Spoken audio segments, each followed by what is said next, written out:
तालुका जिल्हा तालुका उपाध्यक्ष एकदम जाऊ दे ना तो जेव्हा मत जिंकते दुसरा विषय करायचा हे होते राहुल भाऊ जे आपल्या बेंबीच्या डेटापासून तुम्हाला समजावलं की वो 14 एप्रिल कशी साजरी केली आपण ज्याप्रमाणे आपण विचार केला त्याप्रमाणे आज या ठिकाणी बैठकीला उपस्थित झालेले सर्व माझ्या माता भगिनी सर्व भीमसैनिक या ठिकाणी उपस्थित झाले त्याबद्दल सर्वांचा आभार व्यक्त करतो। या विश्वाला शांतीचे संदेश देणारे तथागत भगवान गौतम बुद्ध भारताला राज्यघटना बहाल करणारे परमपूज्य बोधिसत्व डॉक्टर बाबासाहेब आंबेडकर यांना वंदन करतो आणि माझे पुढची सांगणं तुमच्या समोर मांडतो।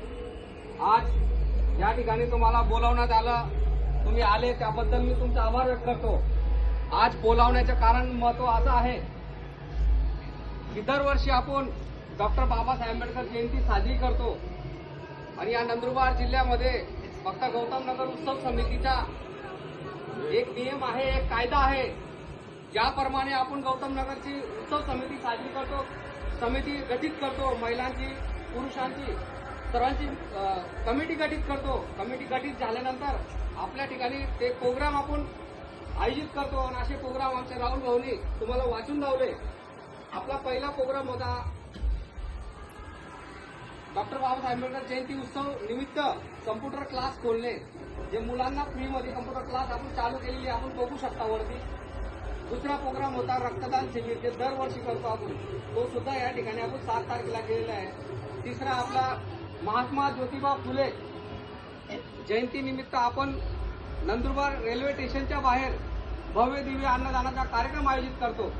एक काळ असा होता की आम्हाला पाणी प्यायला सुद्धा भेटत नव्हतं जेवणाची तर बात दूर होती परंतु डॉक्टर बाबासाहेब आंबेडकरांच्या पुण्याने आज आम्ही लोकांना जेव घालतो। तो कार्यक्रम महात्मा ज्योतिबा फुले जयंती निमित्त अन्नदानाचा कार्यक्रम आम्ही 11 तारखेला राबवला होता।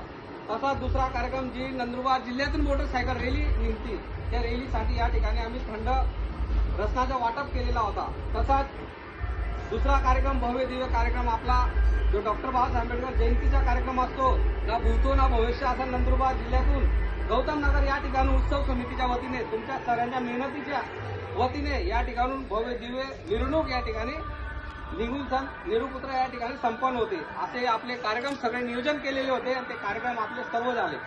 या कार्यक्रम करण्यासाठी भीम सैनिकांनी या ठिकाणी सर्व शिवसैनिकांनी भीम सैनिकांनी रात्रंदिवस मेहनत केली। आता राहुल भाऊ बोलले की रात्रंदिवस मेहनत करून अगदी 42-46 डिग्री उन्हाचा तापमान अंगावर घेऊन सण सर्वांचे चेहरे अक्षरशः काळे झाले होते आणि ती मेहनत दरवर्षी करतात।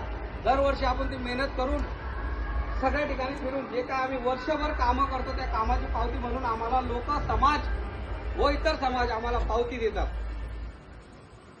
त्याच पावती देणगीमधले देणारे मोठे देणगीदार बसलेले आपल्या समोर प्राध्यापक पवार सर यांच्यासाठी टाळ्या वाजवतात।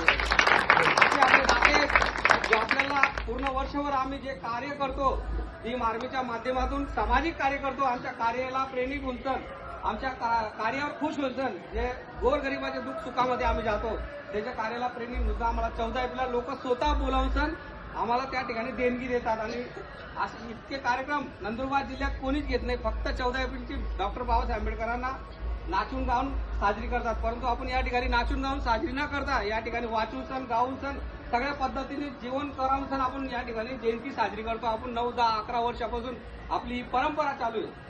तीच परंपरा आपण या ठिकाणी जारी ठेवलेली आहे। तशीच पूर्ण कार्यक्रम झाल्यानंतर किती खर्च झाला कसा खर्च झाला कोणाकडे खर्च झाला कोणी केला कसा केला हे सर्व आमची कमिटी या ठिकाणी बघते आणि पूर्ण कार्यक्रम झाल्यानंतर 14 एप्रिलच्या नंतर ज्यावेळेस आपल्याला वेळ भेटतो कमिटी पुन्हा बसते जशी आज बसलेली आहे तो एक भाग म्हणून आज या ठिकाणी आपल्याला बोलावण्यात आलेला आहे। तसेच 14 एप्रिलचे हे सर्व कार्यक्रम करत असताना आमच्याकडे किती पैसा जमा झाला किती शिल्लक आहे किती कोणाकडे बाकी आहे हा सर्व पुरं जायजा जाण्यासाठी यासाठी तुम्हाला बोलवलेलं आहे। मी एक भीम कन्याला विनंती करेन की त्यांनी या ठिकाणी यावं या ठिकाणी किती पैसा कुठे कुठे खर्च झालेला तो वाचून दाखव किती पैसा खर्च झाला तो या ठिकाणी सांगावं। मी अशी एक भीम कन्याला विनंती करेन बिलाने तू वाचून दाखव. आणि या ठिकाणी सगळ्यांनी ज्यावेळेस ही पोरगी वाचीन त्यावेळेस सगळ्यांनी ऐकायचे एक एक कुठं कुठं कसा पैसा खर्च आला, किती जमा झालेला आहे, बरं सगळ्यांनी ऐकायचे. त्यानंतर मी पुढची गोष्ट तुम्हाला सांगतो.